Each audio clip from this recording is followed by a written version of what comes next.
Hello and welcome to another episode of the Expanse Abridged Podcast series. Today got chapter 50, which is a Miller chapter of the first book in the series, Leviathan Wakes. So the last time we were with the boys, last chapter was obviously with Holden.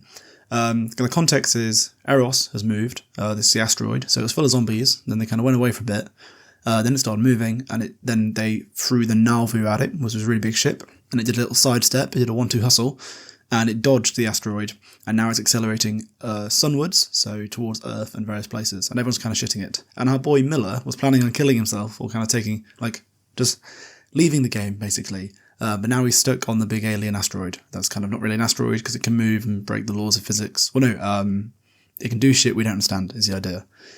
So he turned to Miller, and he goes... The opening line is, "What do you mean you're on Eros?" Holden said. "Pretty much that," Miller said, covering his growing sense of shame with a casual tone of voice. And I quite like that opening line from Miller, of just, even though he's doing the thing he wants to do, and he's thought about it and he's explained it, he's still ashamed, and trying to be casual about it. Which I think just really sums up Miller, the entire way, thinks he's right, knows what he's doing, but then is ashamed about this kind of choice he's made to kill himself. Which I do think is something I haven't really spoken about directly so far, but it is incredibly dark. The idea of Miller taking quite a long, potentially quite painful death, or the actual killing part will be pretty painless, but the stuff before. But anyway, he's like, I didn't even feel it when the asteroid moved, because he's stuck on the outside, so you'd think he would get thrown off the edge or squished, depending on which side he's on, but he felt nothing. Holden's like, okay, hold on, we're coming to get you. Holden, Miller said, just stop it, alright? Then he kind of goes through the arguments in his head. It's not safe. I came here to die. Don't make this harder. And Holden goes, yeah, okay. He's like, I think Holden's trying to realise he can't save him. Or he doesn't even want to be saved. And then Miller kind of goes, you're talking about deflecting the son of a bitch. Just keep in mind, it's not a rock anymore. It's a ship. Right, Holden said. And a moment later, okay. So good old Holden's gone nearly non-verbal, but he's just holding in. So the asteroid's moving and Miller's on the outside and he can feel it move. So he can't feel it move, but the idea is he can see it move because there's now asteroids pinging off the outside.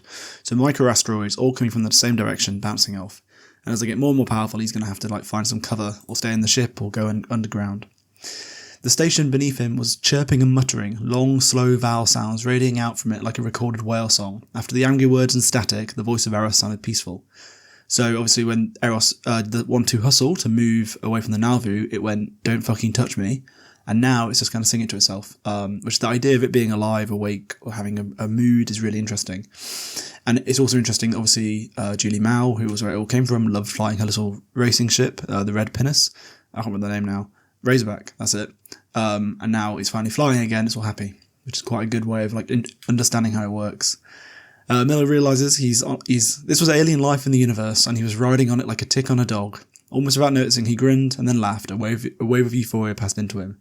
He raised his arms to his side, reaching out as if he could embrace the endless dark vacuum below him. Then, with a sigh, he turned back towards the ship. Again, a beautiful Miller moment. I'm doing the coolest thing ever any human's done at this point in the universe, the world this is in, and then getting a bit embarrassed and going home. So anyway, he gets a reminder for his cancer medications, which he laughs about because he's not going to be alive much longer. And then he thinks a bit about God. He understood the longing for a greater being, a huge and compassionate intelligence that could see everything from a perspective that dissolved the pettiness and evil and made everything all right. He still felt that longing. He just couldn't convince himself it was true. And then he waxes lyrical about the idea of there being some greater power, some great plan, which is always fun when a person in a book does that, because obviously in there, the author's their God and has the plan. Anyway, Julie's there for a bit, then he talks to her, she vanishes away, and he starts getting the bombs. And the nuclear fusion bombs they plan to use to irradiate the surface, he's getting them all, he's putting them on a cart, and he's going to try and take them inside Eros, is his current plan. And they're incredibly heavy, and he's having to drag them very slowly onto the hand carts and then take them out the airlock. And then, because they're so heavy, they have to be strapped down, because otherwise they'd fly off the surface of Eros as it's spinning around. There are more impacts now, a rough sign that Eros was indeed accelerating, each one a rifle shot, capable of bouncing clean through him, while the ship behind him, if bad luck, sent it in his right direction. But the odds were low. It's getting faster and faster, and these things are these little asteroids are pinging around the outside. Then he gets a phone call from Naomi, because how you been doing? Hey, she said, the silence between them stretched. And so it's a really big thing, this chapter. Every time he speaks to somebody, there's this huge, 10-second long silences between all their lines. Holden's still thinking about, he's still talking about ways to get you off that thing. He's a good guy, Miller said. Talk him out of it for me, okay? The silence hung long. What are you doing there, she asked. The Miller starts kind of speaking really quickly because he doesn't want to get interrupted, and he's trying to doesn't want his ideas to be argued against. He says, "I've got a nuclear bomb strapped to a cargo wagon. I'm hauling it over to the access hatch and taking it into the station. People are thinking of this asteroid like a billiard ball when it's really a rat. It's a ship. It's going to have a structure, engines or control centres. I'm going to go in and get them." "I figured," she said. "It makes sense. It's the right thing to do," Miller chuckled. Then they talk a bit about a dead man switch, which is basically now he's going to upload a program to his little phone, his handheld, and if he takes his hand off his phone for 5 seconds or more, then the bombs will go off. So if he dies or he gets incapacitated, the bombs will explode somewhere.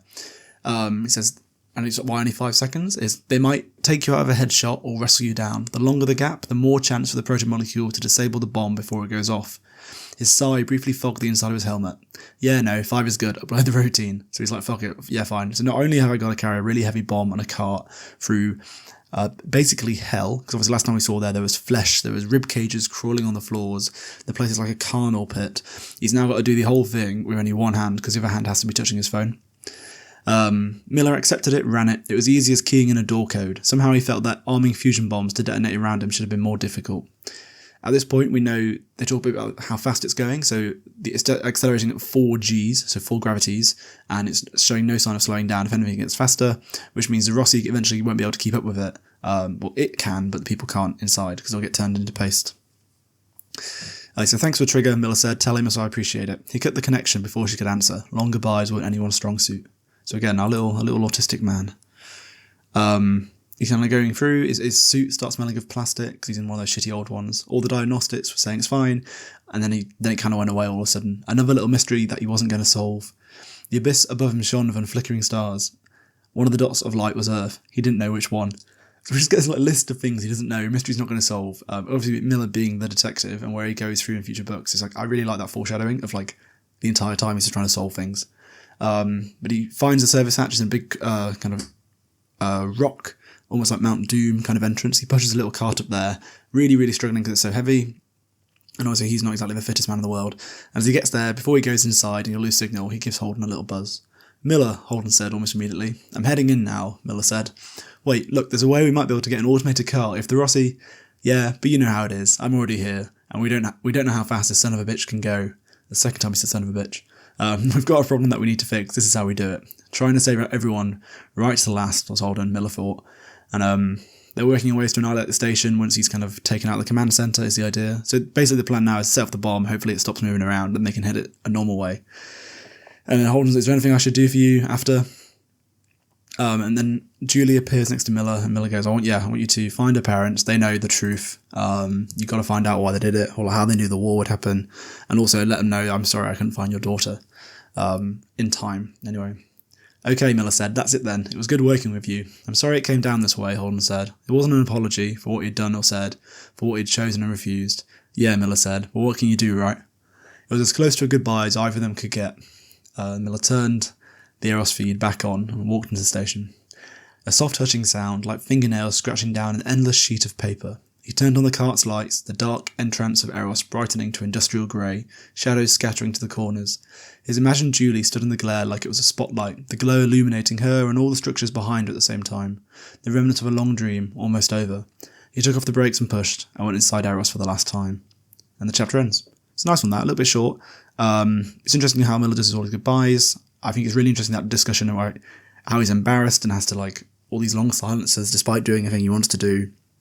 He's really thought about. I mean, it kind of says a lot about Miller, but also trying to, he gets to be the hero in the end, ultimately, isn't he? He's taking a nuclear bomb into hell, saying goodbye to all his friends. I think it's a good way. I think it's good to see, really, that for Miller.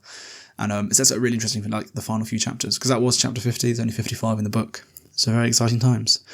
I hope you enjoyed that. I want to give a shout out to all my loyal listeners, my loyal fans. You know who you are. These days, you're very good. Right, cheers boys, hope you have a lovely week, and I'll see you next time.